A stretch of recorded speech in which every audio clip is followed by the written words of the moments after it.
আমি প্রতীক চৌধুরী আজকে ক্লাস 9 এর ভৌতবিজ্ঞান বিষয়ে বল ও গতি এই অংশটুকু আমি তোমাদের সামনে তুলে ধরব। তাহলে আজকে যখন আমরা বল ও গতি আলোচনা করব, তার মধ্যে বল ও গতি এই গোটা যে চ্যাপ্টারটা আছে, সেই গোটা চ্যাপ্টারটা অনেকগুলো অংশ নিয়ে তৈরি। তো তার মধ্যে আমরা আজকে মূলত গতি বিষয়টা নিয়ে আলোচনা করব। এবার প্রশ্ন হচ্ছে, গতি কাকে বলে? তো গতি যদি আমাকে বুঝতে হয়, তাহলে আমাকে প্রথমে আগে জানতে হবে স্থিতি, কারণ যতক্ষণ না আমি স্থিতি জানবো ততক্ষণ আমি গতি জানতে পারবো না। তাহলে সেই কারণে আমরা প্রথমে আমাদের আলোচনা করব স্থিতি ও গতি। তাহলে প্রশ্ন হচ্ছে, স্থিতি কাকে বলে? এই স্থিতি কথাটা এসেছে স্থির। স্থির মানে অবস্থান পরিবর্তন করছে না, অবস্থান অপরিবর্তিত। এবার প্রশ্ন হচ্ছে, অবস্থানের পরিবর্তন হচ্ছে কি হচ্ছে সেটা আমি কি করে বুঝবো? তাহলে স্থিতি কাকে বলা হচ্ছে, বা কোনো বস্তু স্থির কখন বলা হবে? বলছে যে কোনো একটা বস্তু তার পারিপার্শ্বিকের সাপেক্ষে, কোনো একটা বস্তু তার পারিপার্শ্বিকের সাপেক্ষে যদি তার অবস্থানের পরিবর্তন না করে, আবার বলছি, কোনো একটা বস্তু তার পারিপার্শ্বিকের সাপেক্ষে যে তার অবস্থানের পরিবর্তন না করে, তখন বলা হয় বস্তুটা স্থির। কেমন ব্যাপার? ব্যাপারটা ধরে নাও যে কোনো একটা জায়গায় দুটো বস্তু পাশাপাশি রেখে দেওয়া আছে। এটা হচ্ছে এ বস্তু, এটা বি বস্তু। তাহলে আমি যদি এ বস্তুর কথা ভাবি, তাহলে বলতে পারবো এ বস্তুটা বি এর সাপেক্ষে যদি একই জায়গায় থাকে, তাহলে আমি আবার বলছি, যদি দেখা যায় যে এ ও বি এই দুটো বস্তুর মধ্যে কোনো পরিবর্তন হচ্ছে না, মানে এদের মধ্যে ব্যবধানের কোন রকম পরিবর্তন যদি না হয়, তাহলে আমি বলতে পারবো, যদি এ বস্তুর সাপেক্ষে বলি, মানে যদি আমি বি বস্তুর কথাটা বলি, তাহলে বলবো যে এ বস্তু থেকে বি বস্তুর দূরত্বে কোনো পরিবর্তন হচ্ছে না, তার মানে বি বস্তু স্থির। কখন স্থির বলবো? কারণ বি বস্তু স্থির এই কারণে আমি বলছি, তার কারণটা হচ্ছে যে এ বস্তু থেকে দূরত্বের পরিবর্তন হচ্ছে না। তাহলে এখানে যখন আমি স্থিতির কথা বলছি, তাহলে কিন্তু আমি যদি বি এর স্থিতির কথা বলি, তার মানে আমাকে এ বস্তুর উল্লেখ করতে হচ্ছে। আবার উল্টো ভাবে বলতে পারি যে যদি এই দুজনের মধ্যে ব্যবধানের কোনো পরিবর্তন না হয়, বা এই দুজনের কোনো অবস্থানের পরিবর্তন না হয়, তাহলে এটাও বলতে পারি যে বি এর সাপেক্ষে এ বস্তু স্থির। তার মানে দেখো, আমি কিন্তু শুধু এটা বলতে পারবো না এ স্থির না বি স্থির, এটা আমি বলতে পারবোই না। আমাকে কি বলতে হবে? যে বি বস্তুর সাপেক্ষে এ বস্তু স্থির, অথবা এ বস্তুর সাপেক্ষে বি বস্তু স্থির। এখন যদি আমি বলি এ বস্তুর সাপেক্ষে বি স্থির, তাহলে আমি কার গতির কথা বলছি? বি এর গতির কথা বলছি। এই কিন্তু বি এর গতি বোঝাতে গেলে আমাকে দেখো কোন একটা বস্তু উল্লেখ করতে হচ্ছে, যার উল্লেখ করতে হচ্ছে, মানে যে বস্তুর সাহায্যে বা যার সাহায্যে আমি কোনো বস্তুর গতি বা স্থিতিকে ব্যাখ্যা করছি, তাকে বলা হচ্ছে নির্দেশতন্ত্র। তাহলে আমি আবার সেই স্থিতির সংজ্ঞায় যাই। বলছে পারিপার্শ্বিকের সাপেক্ষে যদি কোনো বস্তুর অবস্থানের পরিবর্তন না হয়, দেখো আমি কিন্তু তখন বলেছিলাম, শুরুতেই সংজ্ঞাতে বলেছিলাম পারিপার্শ্বিকের সাপেক্ষে। পারিপার্শ্বিক মানে কি? পারিপার্শ্বিক মানে আশেপাশে থাকা কোনো জিনিস। এই আশেপাশে থাকা কোনো জিনিস মানে পারিপার্শ্বিক বলতে যাকে বোঝানো হচ্ছে, সেই জিনিসটাই কিন্তু হচ্ছে নির্দেশতন্ত্র। তাহলে কোনো বস্তুর গতি বা স্থিতি আমি যার সাহায্যে ব্যাখ্যা করতে পারছি, তাকে আমরা বলছি নির্দেশতন্ত্র। তোমরা জেনে রাখো যে নির্দেশতন্ত্র দু প্রকারের হয়, একটা হচ্ছে জড়ত্বীয়, একটা হচ্ছে অজড়ত্বীয়।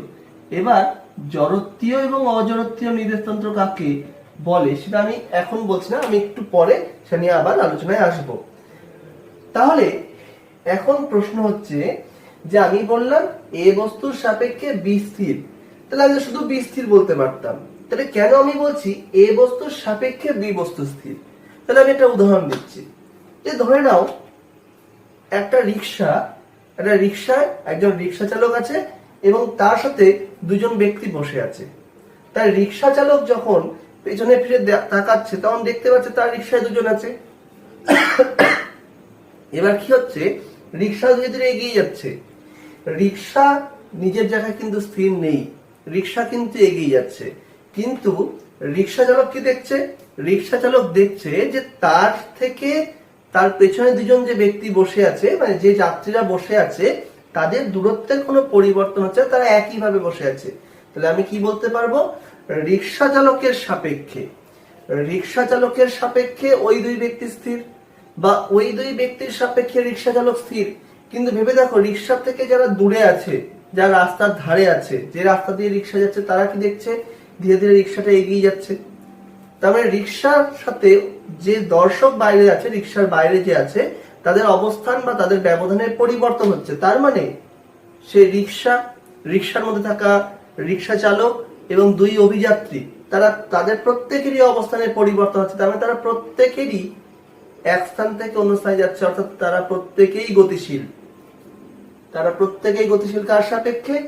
সেই দর্শকের সাপেক্ষে, যে দর্শক বাইরে আছে। এখানটায় যদি আমি বলি যে রিক্সা চালক স্থির, তাহলে কিন্তু সম্পূর্ণভাবে ভুল হচ্ছে কথাটা। তাহলে আমাকে কি বলতে হবে? আমাকে বলতে হবে কার সাপেক্ষে স্থির বা কার সাপেক্ষে গতিশীল। আমি যদি বলি দর্শকের সাপেক্ষে স্থির, তাহলে ভুল হবে। আমি যদি বলি রিক্সাতে থাকা সহযাত্রীদের সাপেক্ষে রিক্সা চালক গতিশীল, তাহলেও ভুল হবে। আমাকে কি বলতে হবে? আমাকে বলতে হবে যে রিক্সার বাইরে থাকা দর্শকের সাপেক্ষে রিক্সা চালক গতিশীল, রিক্সায় থাকা যাত্রীর সাপেক্ষে রিক্সা চালক স্থির, রিক্সায় থাকা একটি যাত্রীর সাপেক্ষে রিক্সায় থাকা অপর যাত্রী স্থির, রিক্সা চালকের সাপেক্ষে রিক্সাতে থাকা যাত্রীরা স্থির, রিক্সাতে থাকা যাত্রী বা রিক্সা চালকের সাপেক্ষে বাইরের দর্শক গতিশীল, কারণ তাদের মধ্যে কিন্তু অবস্থানের পরিবর্তন হচ্ছে। তাহলে দেখো, আমি যখনই কারোর গতি বা স্থিতির কথা বলছি, তখনই আমাকে পারিপার্শ্বিকের উল্লেখ করতে হচ্ছে বা নির্দেশতন্ত্রের উল্লেখ করতে হচ্ছে। তাহলে গতি কাকে বলবো? বলছে যে গতি তাহলে কাকে বলা হচ্ছে? বলছে অবস্থান যদি পরিবর্তিত হয়। তার মানে পারিপার্শ্বিকের সাপেক্ষে কোনো বস্তু যদি অবস্থানের পরিবর্তন ঘটে, তাহলে আমি বলতে পারবো যে সেই বস্তুটি গতিশীল। এখন দেখো, বিষয়টা হচ্ছে যে তাহলে আমি এই যে একটু আগে যে উদাহরণটা দিলাম, যে ধরে নাও রিক্সা চালক হচ্ছে এ, বি এবং সি হচ্ছে যাত্রী, এবং ডি হচ্ছে বাইরের সেই দর্শক। তাহলে রিক্সা চালকের সাপেক্ষে যাত্রী স্থির, রিক্সা চালকের সাপেক্ষে এই যাত্রী স্থির, বা এই দুই যাত্রীর সাপেক্ষে রিক্সা চালক স্থির, কিন্তু দর্শকের সাপেক্ষে রিক্সা চালক গতিশীল, দর্শকের সাপেক্ষে দুই যাত্রীও গতিশীল। তাহলে আমি যদি বলি এ বা রিক্সা চালক স্থির, তাই সব বক্তব্যটা ভুল। আমি যদি বলি রিক্সা চালক গতিশীল, সেটাও কিন্তু বক্তব্য ভুল। আমাকে কি বলতে হবে? যে হ্যাঁ, যাত্রীর সাপেক্ষে রিক্সা চালক, বসে থাকা দুই যাত্রীর সাপেক্ষে রিক্সা চালক স্থির, বাইরে থাকা দর্শকের সাপেক্ষে রিক্সা চালক গতিশীল।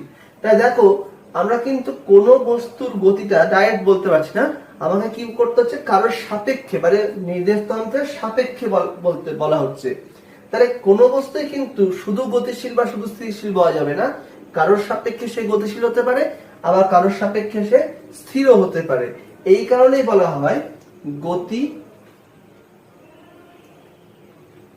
ও স্থিতি প্রত্যেকেই আপেক্ষিক। প্রত্যেকেই আপেক্ষিক। আপেক্ষিক মানে কি? আপেক্ষিক মানে হচ্ছে কারোর উপর নির্ভর করছে। কার উপর নির্ভর করছে? যে নির্দেশতন্ত্রটা ধরবো আমি, সেই নির্দেশতন্ত্রের উপর নির্ভর করছে। তার মানে ব্যাপারটা হচ্ছে যে কোনো একটা বস্তু কোনো একটা নির্দেশতন্ত্রের সাপেক্ষে স্থির, কিন্তু অপর কোনো নির্দেশতন্ত্রের সাপেক্ষে গতিশীল হতে পারে।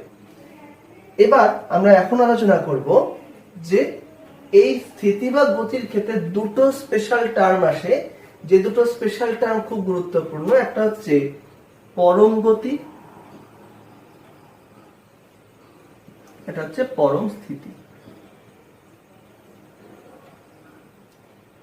পরম, অনেক সময় পরম না বলে একে চরমও বলা হয়। তাহলে পরম গতি বা পরম স্থিতি কাকে বলছে? সংজ্ঞা অনুযায়ী বলছে যে যদি দেখা যায় কোন বস্তু সকল নির্দেশতন্ত্রের সাপেক্ষেই গতিশীল, কোন বস্তু সকল নির্দেশতন্ত্রের সাপেক্ষে যদি গতিশীল হয় তখন তাকে বলা হয় পরম গতি। আর যদি কোন বস্তু সকল নির্দেশতন্ত্রের সাপেক্ষে স্থির হয় তখন তাকে বলা হয় পরম স্থিতি। এখন প্রশ্ন হচ্ছে এটা কি আদৌ সম্ভব? ধরে নাও পৃথিবীতে থাকা কোন একজন ব্যক্তিগত, আমি আমার কথাই ধরছি, আমি স্থির না গতিশীল। এবার ধরে নাও আমার পাশে কেউ একজন আছে, সে কি বলবে? আমি স্থির। তাহলে আমি যদি নিজের জায়গায় দাঁড়িয়ে থাকি, আমি যদি নিজের জায়গায় থেমে থাকি, তাহলেও কি আমি স্থির? না, বলা যাবে না, কারণ পৃথিবী নিজে গতিশীল। যেহেতু পৃথিবী গতিশীল, তাই পৃথিবীতে থাকা প্রত্যেকটা বস্তুই কিন্তু গতিশীল। তার মানে পৃথিবীর বাইরে থাকা অন্য যে কোনো বস্তুর সাপেক্ষে আমি গতিশীল। তাহলে কি বলা যেতে পারে? তাহলে বলা যেতে পারে যে কোনো বস্তুই সবার ক্ষেত্রে স্থির বা সবার ক্ষেত্রে গতিশীল হতে পারে না। আবার যদি কেউ বলে আমি কি গতিশীল বা আমি কি স্থির, তাহলে তখন কিন্তু প্রশ্ন আসবে যে কোন নির্দেশতন্ত্রের সাপেক্ষে আমি বলছি। তাহলে আমার সাথে থাকা কারোর সাপেক্ষে আমি স্থির, কিন্তু কিছুটা দূরে থাকা বা পৃথিবীর বাইরে থাকা কারোর ক্ষেত্রে আমি গতিশীল। তাহলে কারোর ক্ষেত্রেই কিন্তু বা কোনো বস্তুর গতিকে বা স্থিতিকে আমি কিন্তু চরম বলতে পারবো না। তার কারণটা হচ্ছে কোন কোন নির্দেশতন্ত্রের সাপেক্ষে সে গতিশীল হবে, আবার কোন কোন নির্দেশতন্ত্রের সাপেক্ষে সে স্থিতিশীল হতে পারে বা হবে।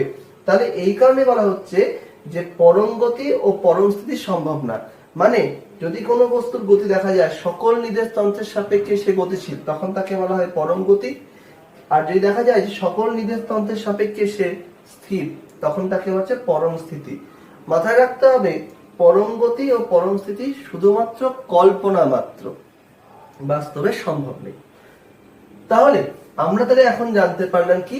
আমরা জানতে পারলাম স্থিতি কাকে বলে, গতি কাকে বলে, স্থিতি বা গতি আপেক্ষিক, নির্দেশতন্ত্র কাকে বলে, নির্দেশতন্ত্র দু প্রকার, জড়ত্বীয় একটা অজড়ত্বীয়।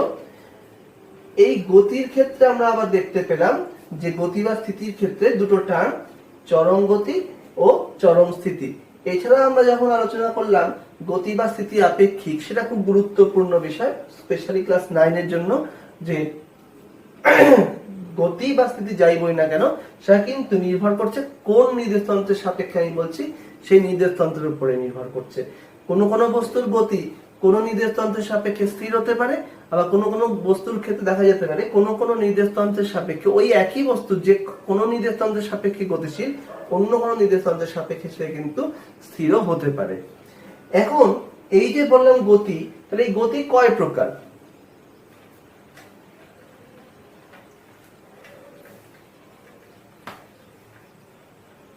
তাহলে এখন আমরা আলোচনা করব গতির প্রকারভেদ। তাহলে যদি আমরা গতির প্রকারভেদের কথা বলি, তাহলে গতি 3 প্রকার। এর মধ্যে প্রথম প্রকারটা হচ্ছে চলন গতি। চলন মানে কি? চলন মানে ও এক জায়গা থেকে অন্য জায়গায় নিজের স্থানের পরিবর্তন ঘটাচ্ছে। তাহলে এই যে চলন গতি আছে, সেই চলন গতি আবার দেখা যায় দু প্রকারের। একটা সরল রৈখিক চলন গতি, একটা হচ্ছে বক্র। তাহলে প্রশ্ন হচ্ছে সরল রৈখিক চলন গতি কাকে বলে?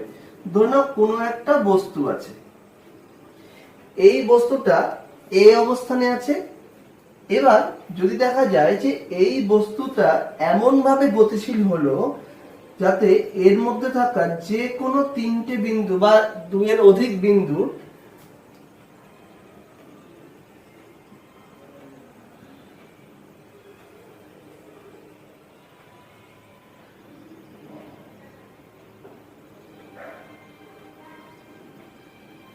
দেখো এখানে থাকা 1 নম্বর 2 নম্বর এবং 3 নম্বর যে বিন্দু আছে তারা যে অবস্থানে আসলো, এক্ষেত্রে যে রেখাগুলো পেলাম সেই রেখাগুলো কি হচ্ছে পরস্পর সমান্তরাল এবং সরল রৈখিক।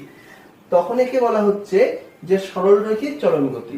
তার মানে যদি কোনো একটা বস্তু যদি একটা সরল রেখা বরাবর গতিশীল হয় তখন আমরা তাকে বলবো যে সেই বস্তুটা সরল রৈখিক চলন গতিতে আছে।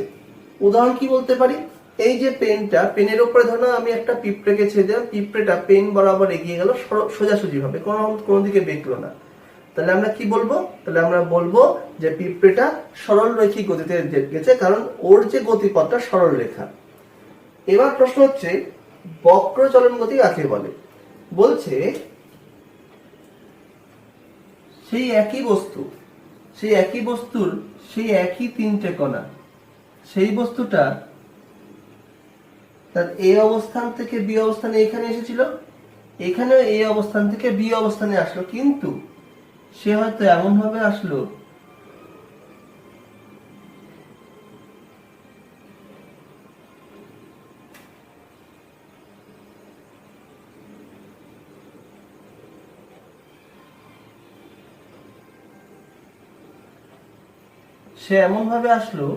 যে এক্ষেত্রে যে পথগুলো হলো, যে রেখাগুলো হলো, সেই রেখাগুলো দেখো পরস্পর সমান্তরাল, এদের মধ্যে ব্যবধানটা দেখো একই থাকছে, কিন্তু রৈখিক ভাবে না, বক্র ভাবে সমান্তরাল। মানে এখানে রৈখিক সমান্তরাল হয়েছে,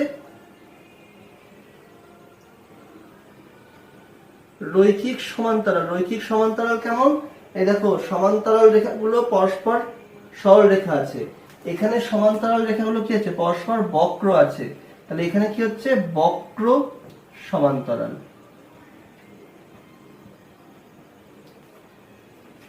এবার বলছে যে তাহলে এই সরলরৈখিক ও বক্রচলন আমরা পেলাম। এবার বলছি এই বক্রচলন আবার দু প্রকার হতে পারে। এই বক্রচলন দু প্রকার হতে পারে, কি কি সেই প্রকারভেদ? বলছে এই প্রকারভেদ গুলো হচ্ছে, একটা হচ্ছে বৃত্তীয় আর একটা হচ্ছে ঘূর্ণন। বৃত্তীয় কেমন? আমরা কি করলাম, একটা সুতোর মধ্যে একটা ঢেলকে বেঁধে, একটা পাথরকে বেঁধে আমরা কি করলাম ঘোরালাম,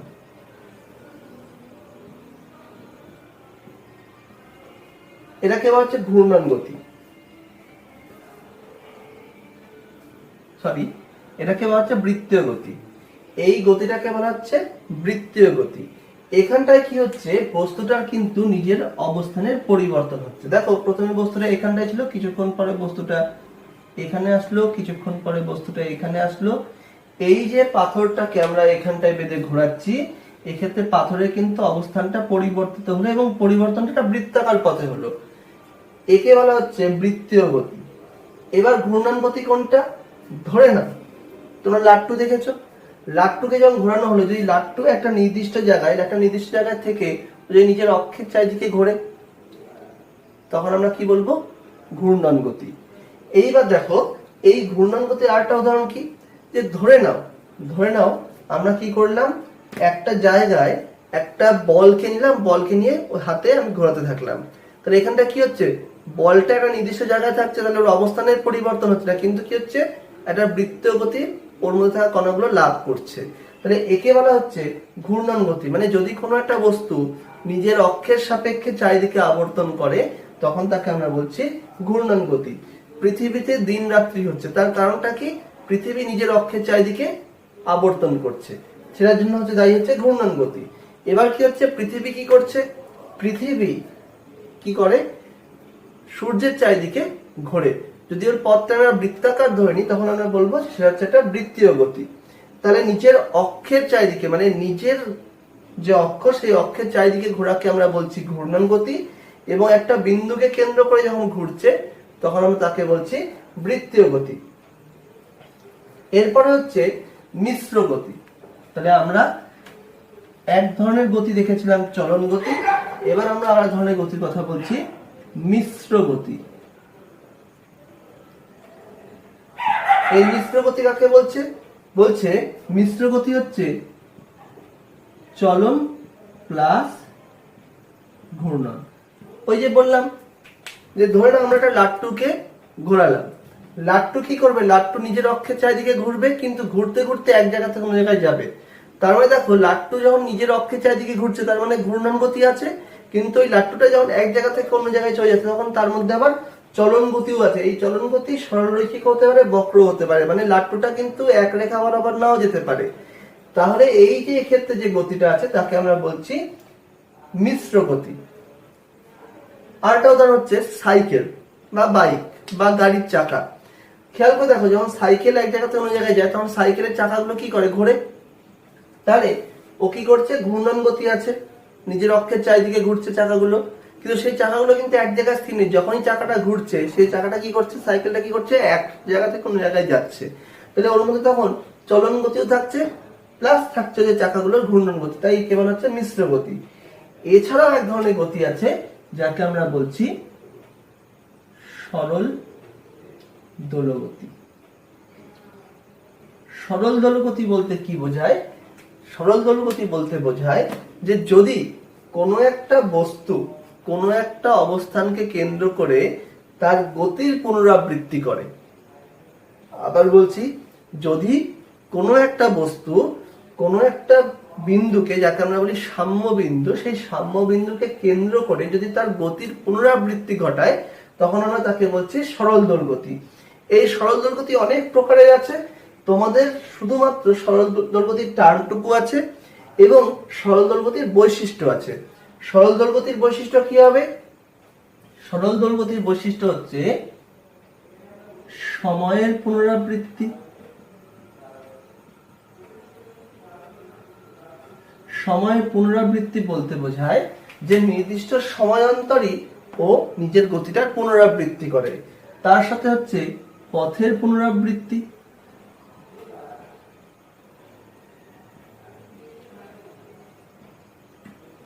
আমরা কি বললাম, সময়ের পুনরাবৃত্তি, পথের পুনরাবৃত্তি।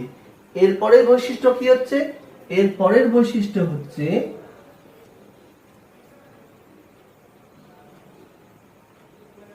ত্বরণ সর্বদা সাম্যবিন্দু অভিমুখী।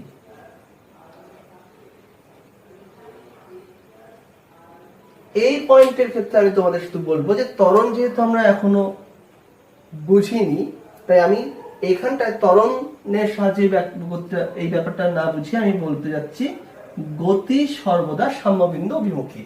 এখন আমি এই সরল দোলগতির ব্যাপারটা একটু তোমাদের বুঝিয়ে দিই, তাহলে তোমাদের এই সব কিছু বুঝতে সুবিধা হবে।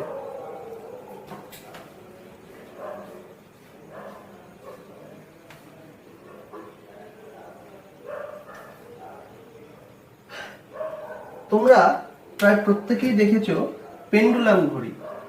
কি থাকে? এই ধরনের একটা সুতোর সাহায্যে একটা বা দণ্ডের সাহায্যে একটা কোনো বস্তুকে ঝুলিয়ে দেওয়া হয় এবং সে কি করে, সে নিজের অবস্থানের সাপেক্ষে একবার ডান দিকে যায়, একবার বাঁ দিকে যায়। তাহলে হয়তো সে ডান দিকে এখানে যাচ্ছে, তারপর আবার বাঁ দিকে এখানে আসছে। তাহলে কি করছে বস্তুটা, যদি আমি ধরি এখান থেকে যাত্রা শুরু করছে, তাহলে এখান থেকে প্রথমে এদিকে গেল, তারপরে এখানে ফিরে আসলো, তারপরে এখানে গেল, তারপরে আবার ফিরে আসলো। দেখো ও কি করলে, এখান থেকে এখানে গিয়ে এখানে এসে আবার এখানে আসলো। এবার কি এখানে স্থির থাকবে না, ও কি করবে, আবার যাবে, আবার আসবে, আবার যাবে, গেল, আসলো, আবার আসলো। তাহলে এক্ষেত্রে যদি ওকে আমি থামাতে হয় তাহলে কোন বিন্দুতে থামাতে পারবো? তাহলে ওকে আমি থামাতে পারবো এই বিন্দুটাতে। এই বিন্দুটাতে যদি আর বল প্রয়োগ করে থামিয়ে দিই তাহলে কিন্তু আর গতিশীল হবে না, তাই এটাকে বলা হয় ওর সাম্য বিন্দু। আর কি বলছে, বলছে এই কণাটা এখান থেকে গিয়ে এদিকে গিয়ে এসে আবার এখানে আসলো, তার জন্য যা সময় নেবে দ্বিতীয়বার গিয়ে আবার এখানে আসতে কিন্তু প্রায় একই সময় নেবে বা একই সময় নেবে। আমরা যদি পেন্ডুলাম ঘড়ির কথা দেখি, তোমরা বাড়িতে খেয়াল করবে যে পেন্ডুলাম ঘড়ি এখান থেকে গিয়ে এখানে আসতে পুরো 2 সেকেন্ড টাইম নেয়। তো আমি যে সময়টা এখান থেকে ধরছি, আমি এখান থেকে না ধরে যদি আমি সাইড থেকেও ধরি এই সাইড থেকে এখানে যেতে 1 সেকেন্ড, এখানে আসতে আবার 1 সেকেন্ড। তার মানে প্রতি 2 সেকেন্ড অন্তর অন্তর ও কি করছে, নিজের গতির পুনরাবৃত্তি করছে। কেমন? আমি যদি সাইড থেকে ধরি তাহলে কি দেখবো, এই যে এই জায়গা থেকে পেন্ডুলামটা ঝুলানো আছে, এখান থেকে ওকে ছেড়ে দিলাম, পেন্ডুলামটা গেল, গিয়ে আবার ফিরে আসলো। কত সময় নিল? 2 সেকেন্ড।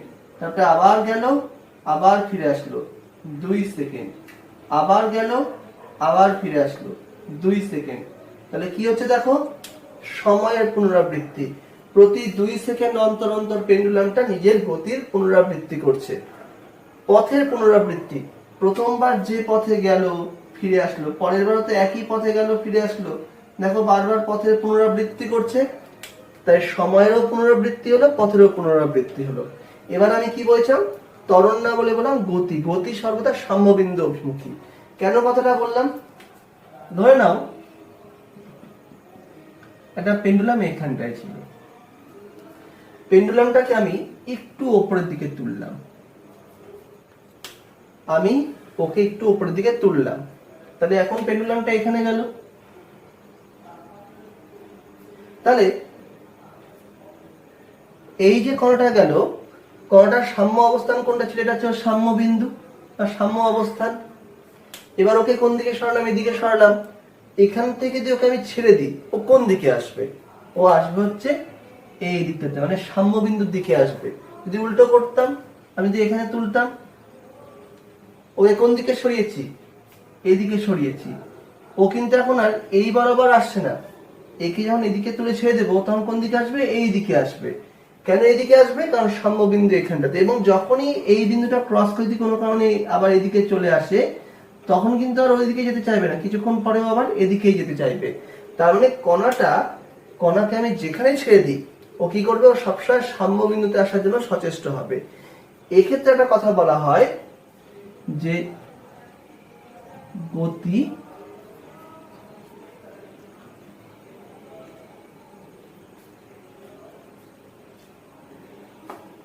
না বলে এখানে বলা হয় সরণ ও ত্বরণ বিপরীতমুখী। এই যে বিষয়টা আমি বললাম, সেই বিষয়টাকে বলা হচ্ছে সরণ ও ত্বরণ বিপরীতমুখী। আসলে সরণ ও ত্বরণ বিপরীতমুখী কেন বলা হচ্ছে? যে দেখো, ত্বরণ বলতে আমি বললাম যে আপাতত গতিটাকে ভাবো, আমি ওকে সরালাম কোন দিকে? আমি ওকে সরালাম এই দিকে, তাহলে এইদিকে হলো তোমার সরণ। সরণ বলতে কি বোঝায় আমি একটু পরেই বোঝাবো, আমি আপাতত জাস্ট বলছি যে ওর অবস্থানটা সরিয়ে দেওয়াটাকেই বলা হচ্ছে সরণ। তাহলে এই যে সরণ যেদিকে গেল, আর হচ্ছে ওর গতি কোন দিকে? ওকে আমি যদি এদিকে সরাই, তাহলে ত্বরণ কোন দিকে হবে? এদিকে হবে। ওর সরণ যদি আমি এদিকে করাই, তখন ওর গতি কোন দিকে হবে? তার বিপরীত দিকে হবে। এই যে দেখো, সরণ এবং ত্বরণ যে পরস্পর বিপরীত দিকে, বা সরণ ও গতি যে পরস্পর বিপরীত দিকে, এটা হচ্ছে সরল দৈর্ঘ্যের বৈশিষ্ট্য। তাহলে যদি তোমাকে বলে, প্রশ্ন করে যে সরল দৈর্ঘ্যের বৈশিষ্ট্যগুলি লেখো, তাই তোমাদের লিখতে হবে সময়ের পুনরাবৃত্তি, পথের পুনরাবৃত্তি, ত্বরণ বা গতি সর্বদা সাম্যবিন্দু অভিমুখী, এবং সরণ ও ত্বরণ পরস্পর বিপরীতমুখী। তাহলে এই যে আমরা এখানে আলোচনা করলাম যে সরল দৈর্ঘ্য কাকে বলে বা সরল দৈর্ঘ্যের বৈশিষ্ট্য। এবার আমরা এই যে গতিটা যে বললাম, আমি তো গতির অনেক ধরনের প্রকারভেদ আলোচনা করলাম। এবার কোন বস্তুর গতি বেশি হতে পারে, কোন বস্তুর গতি কম হতে পারে। তাহলে আমরা এখন আলোচনা করব এই যে গতিটা আমরা পরিমাপ করব কিভাবে। মানে আমরা এখন আলোচনা করতে যাচ্ছি গতি কিভাবে আমরা পরিমাপ করব, গতি বেশি না কম সেটা আমরা কিভাবে পরিমাপ করব। তাহলে এই গতি পরিমাপ করতে গেলে আমাদের মূলত দুটি রাশির প্রয়োজন হয়। আসলে প্রয়োজন অনেকগুলো রাশিরই হয়, তার মধ্যে মূলত যে দুটো রাশির প্রয়োজন হয় তার মধ্যে একটা হচ্ছে দূরত্ব, আর একটা হচ্ছে সরণ। সরণ কথাটা কিন্তু একটু আগে এসেছিল। তো যাই হোক, আমরা এখন দূরত্ব ও সরণ এই বিষয় নিয়ে আলোচনা করব। তাই দূরত্ব ও সরণ কাকে বলে? একটা খুব সহজ উদাহরণ, আমরা কি করলাম, একটা পিঁপড়েকে একটা কালির দোয়াতের মধ্যে চুবিয়ে একটা সাদা কাগজের উপরে ছেড়ে দিলাম।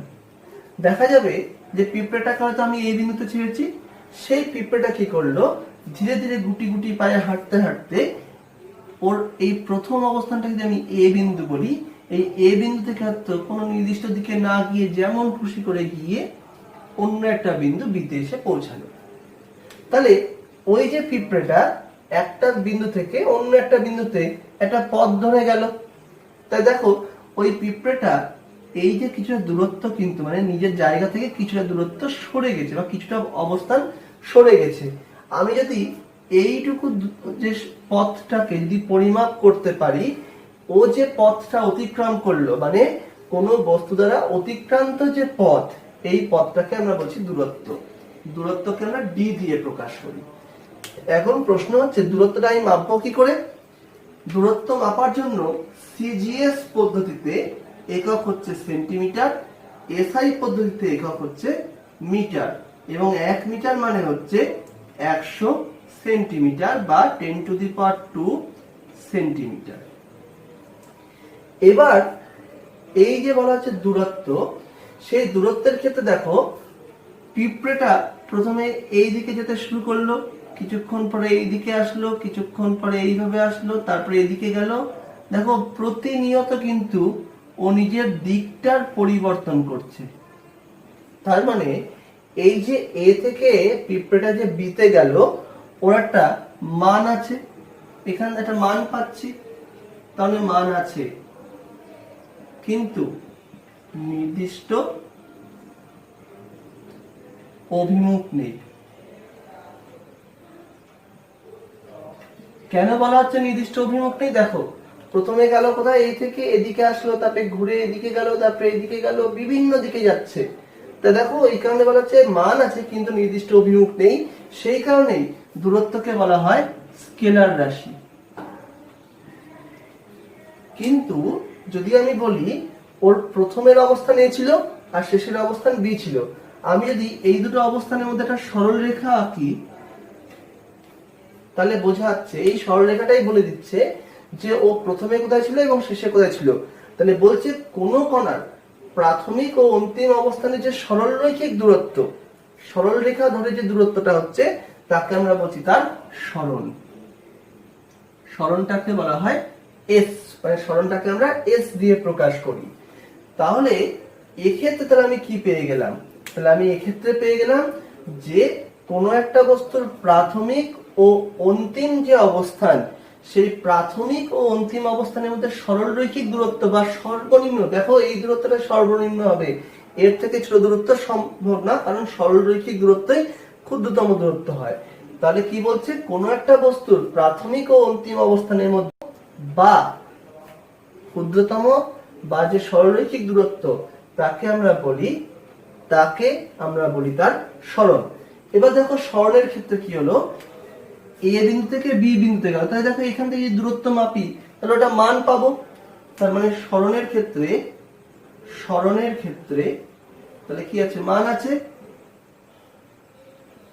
এবার দেখি দিকটা আছে কিনা। কে দেখো প্রথমে এ থেকে এদিকে অবস্থানে গেল, একই দিকে যাচ্ছে, দেখো দিকটা কিন্তু একই দিক আছে, ওদিকে এর পরিবর্তন হয়নি। তার মানে নির্দিষ্ট